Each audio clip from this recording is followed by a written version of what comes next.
Hey, how's life? I received for my birthday this year a Nintendo Switch. I am very excited about it, but I was looking at games, and one of the games that is apparently coming out, which I promptly pre-ordered, is Mario Tennis. You remember that Mario Tennis? But it's coming out for Nintendo Switch, so in commemoration of this historic event, I wanted to talk about something related to tennis. And it just so happens, there was an article regarding tennis earnings. It's called, "Yes, Tennis Earnings at the Majors Are Biased Against the Men." So that was a brief introduction, but this is what the article talks about. It says that male and female athletes make the same at the 4 majors in tennis. So that's the Australian Open, the French Open, the US Open, and Wimbledon. Now that seems fine, right? I mean, they make the same amount. The issue is, and as you later find out, is that men actually play a best of 5 match and women play a best of 3. In addition, the men's games actually tend to have significantly more viewers, so higher ratings, means more ad revenue, etc. So in this particular case, as the article explains, there's an artificial narrowing of the wage gap here for the 2 genders when they don't actually do the same amount of work. Now the tournament director of BNP Paribas Open was forced to resign after stating that women were lucky, quote, lucky, to be able to ride on the coattails of the men, end quote. John McEnroe, actually this is the most recent thing that happened, I think. John McEnroe got into trouble when he was asked about Serena Williams, because he said something about, yes, I believe that Serena Williams is the best woman player in the world. And the female interviewer said, well, why do you have to add that caveat? Why can't she just be the greatest tennis player in the world? And he said that, well, if she was playing in the men's league, she'd probably be around 700 on the men's tour, ranked 700. So this caused a whole uproar. So in addition to the differences, so there's the men do a best of 5 and women best of 3. Now this isn't by choice of the women. This is established by the tournaments themselves. And I didn't read too carefully into this. My understanding of why they said that this was a difference was because the women don't have the same endurance as the men. So best of 5 for men's games makes sense. One of the other things, there's the widening interest gap between men and women, is because the men are lucky, and this more has to do with other circumstances that could explain differences between, the genders in this particular case. So the men are lucky to have these big rivalries right now between, players like Federer and Nadal and Djokovic. These are big star kinds of players that people get excited about, and they love watching the rivalries play out, and they have close games and all that sort of stuff. Right now, women's tennis, Serena Williams is out pregnant. Maria Sharapova didn't qualify for the majors. And there were a number of women would-be stars were having a lot of problems, unanticipated problems, just like not making majors or whatever else. So this is another thing, because you don't get to engender and create and the big stars that draw the big interest, that draw the big bucks, etc. So that one is more circumstantial. But anyway, so at different points in history, they actually tried to run this out. So there was a game. So they had in 1998 there was a game between Karsten Braasch and the Williams sisters. The event was dubbed the Battle of the Sexes. It took place at the 1998 Australian Open. So the Williams sisters at this point had claimed they could beat any male player ranked outside of the world's top 200, so Braasch, then ranked 203rd, challenged them both. He was described as, quote, a man whose training regime centered around a pack of cigarettes and more than a couple bottles of ice-cold lager, end quote. So the match took place on court number 12 in Melbourne Park, and after Braasch had finished a round of golf and 2 beers, I'm not particularly keen on the way this is written. It's just dripping with condescension, so we'll see where this goes. So he took on Serena first, and after leading 5-0, beat her 6-1. Venus then walked on the court, and then Braasch was victorious, winning 6-2. So afterwards, Braasch said, quote, 500 and above, no chance, end quote. He added that, oh my gosh, again, dripping with this condescension here. He added that he had played like someone ranked 600th in order to keep the game, quote, fun. Apparently he says that the big difference was that men can chase down shots much easier, and that men put spin on the ball that the women can't handle. So the Williams sisters adjusted their claim to beating men outside the top 350. So that was 1998. I don't know where they were when it comes to their peak ability or anything like that. Again, dripping with condescension. I wasn't too keen on that, but that was apparently a game that took place. There was another one in 73 between Riggs and King, and I know King won that one. The woman won that one. There were some allegations that the man had mob debts, and he bet on the other side. I was trying to pay back mob debt. I don't know if any of that has any validity or anything like that. But the point is, so this has happened. I think there were some other ones too where they had a battle of the sexes type of thing. Anyway, so there's apparently there's a response article that talks about, it's called 5 Reasons Why Tennis Should Keep Paying Men and Women Equally. So I wanted to get another perspective on this issue because it seems pretty clear to me that if deliberately and directly, the different sexes are doing different work and being paid different salaries on that just seems incredibly odd. So this other side says, so it has certain reasons that the woman argues in this article, the 5 reasons why tennis should keep paying men and women equally. She has some reasons. She argues that female tennis players work just as hard as men. Quote, women train just as much as men do, end quote. There were no studies cited for this or anything like that. No even argument. It's just, that's that. Okay. I mean, it wouldn't make a difference, if some random B-level player trained just as hard as LeBron James. That wouldn't mean that they should be paid as much as LeBron James. Doesn't even make sense. The second point, longer contests are not worthy of higher pay, and cites hockey and baseball, and this is just kind of a goofy. So, I mean, to some degree, just because, hockey, they don't get paid more if they go into multiple overtimes because nobody's scoring anything or because they're tied or whatever. They don't get paid more as a result, so I guess, but there is more direct entertainment.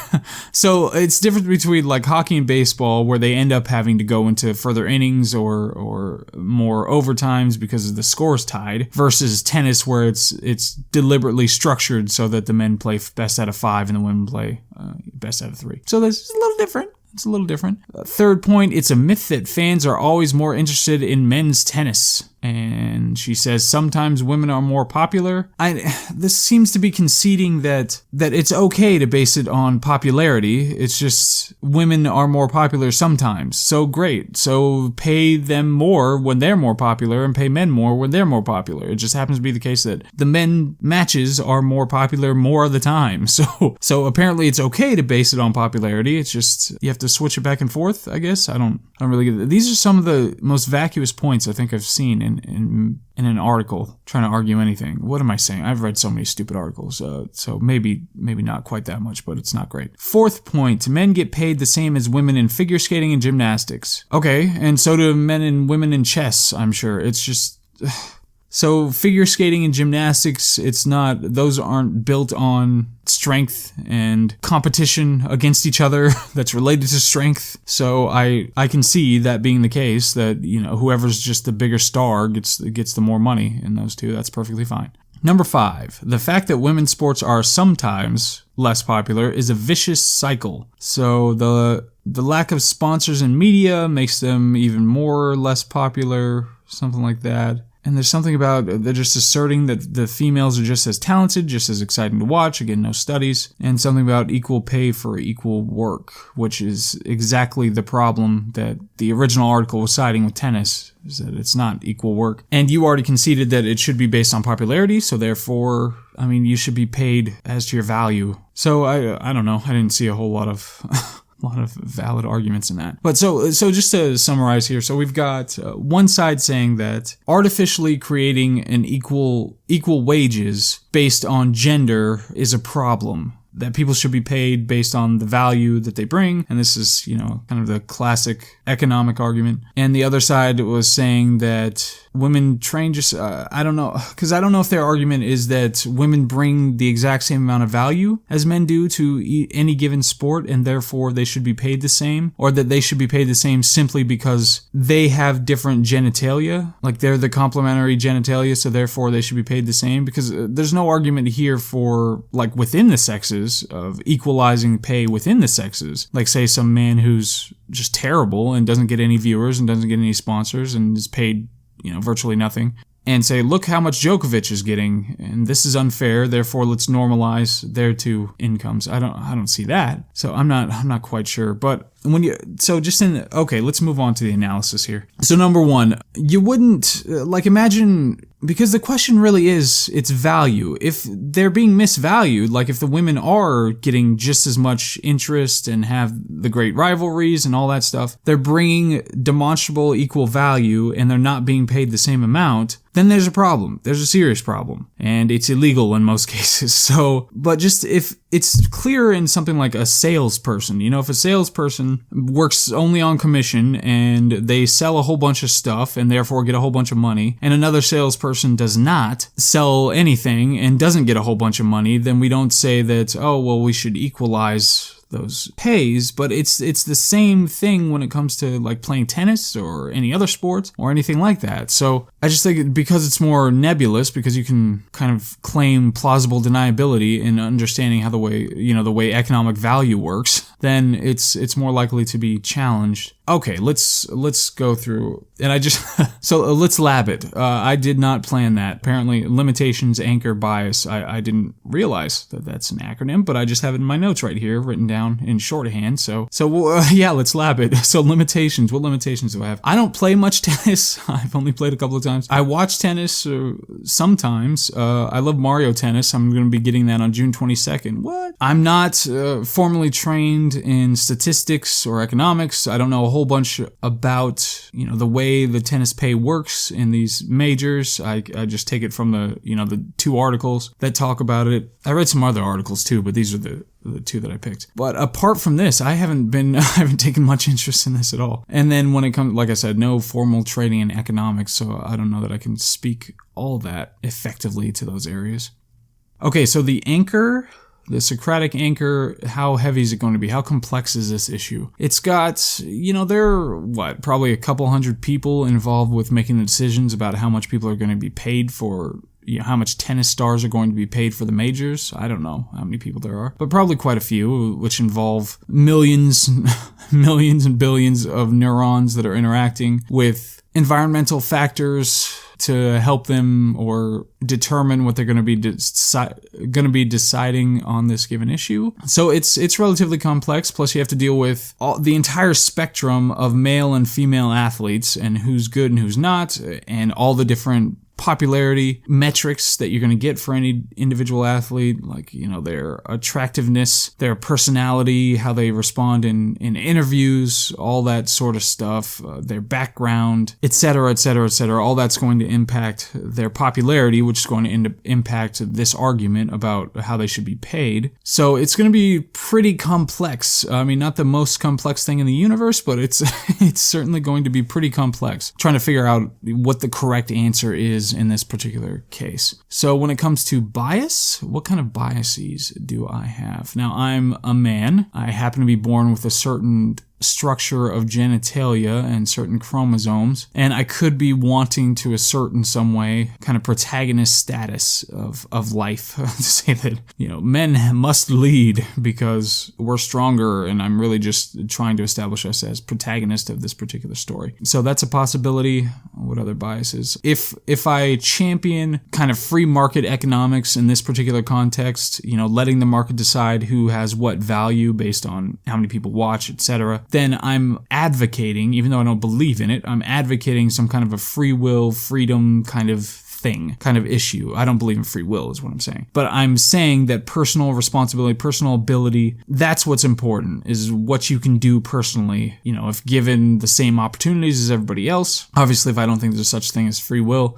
it's a semantic difference. It's a difference in terms, but it could be a bias that I'm trying to establish, that the more hands-offness, because I'm relatively accomplished, so the more hands-off from government and other people and all that stuff, just you individually being the strong man of history. That's a term, strong, quote, strong man. That's a theory in history that great men are the ones who go and change it, which of course, cuts off all of the very accomplished women who are heralded and unheralded in history. But so I could be, wanting to support that theory in saying that no, we should hands off and leave it to the economics. Any other biases? I mean, I think that establishes, you get what, bias is supposed to mean and how that functions in this context. So there could be other ones that I'm not acknowledging at this point. There very likely are other ones I'm not acknowledging at this point, but that's labbing it. So when it comes to confidence in my conclusions on the propositions, I have limitations that are pretty clear. I haven't been studying this area for an extended period of time. I haven't read any books related to pay and tennis. I haven't read many a professional article on this. I've read, a handful of articles total. My greatest exposure to tennis in general is Mario Tennis. And the anchor is going to be relatively weighty. It's going to be pretty meaty in this. And I have some biases, so I can't be all that confident. I can't be exceptionally confident. And I think I am going to create some kind of a matrix that establishes, this is how confident I can be based on the factors that we set forth and the weight of the anchor and the bias of everything else. This is how confident I can be on this proposition, which my conclusion in this particular area is that men and women in tennis ought to be paid based on their value. So the value as determined by popularity and as determined by the work that they put in. So that's my conclusion. And again, it is mediated by labbing the result of the lab that we did. So that's what I've got. All right. Thank you very much. Email me at thelastcoffeehouse@gmail.com. Tweet at me, even though I don't use it, at The Last Coffee House at CoffeeChatLCH, and look at our Facebook page, The Last Coffee House. Thank you.